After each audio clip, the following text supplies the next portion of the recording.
क्या आपने कभी सोचा है, कुछ लोगों का जीवन आसानी से चल जाता है और कुछ लोगों को एक एक कदम चलने के लिए संघर्ष करना पड़ता है।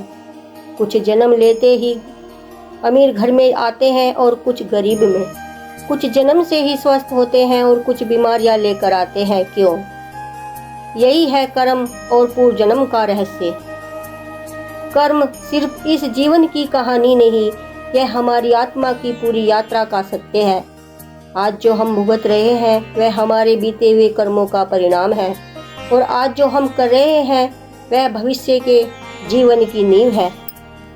भगवत गीता में श्री कृष्ण ने कहा है, कर्मों से ही मनुष्य बंधता भी है और मुक्त भी होता है। पूर्व जन्म के कर्म हमारी किस्मत बनते हैं, पर इस जन्म के कर्म हमारी दिशा बदल सकते हैं। यही कारण है कि संत कहते हैं, कर्म को समझो तभी जीवन को समझोगे। कर्म 3 प्रकार के होते हैं। संचित कर्म, पिछले जन्म का जन्मा हुआ कर्म। प्रारब्ध कर्म, जो इस जन्म में भाग्य बनकर सामने आता है। क्रियमाण कर्म, जो हम अभी कर रहे हैं। हम प्रारब्ध को नहीं बदल सकते क्योंकि वह तो बीज की तरह बोया जा चुका है, लेकिन क्रियमाण कर्म हमारे हाथ में है और वही हमारे भाग्य को बदल सकता है। याद रखिए, कर्म ही भाग्य है, कर्म ही पूजा है और कर्म ही ईश्वर तक जाने का मार्ग है।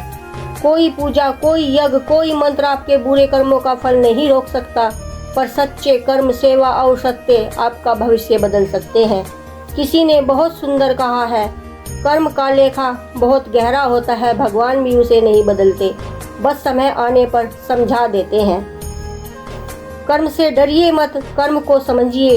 ईमानदार कर्म, निस्वार्थ सेवा और सच्चा हृदय, यही जन्म जन्मांतर के बंधन काटने की कुंजी है।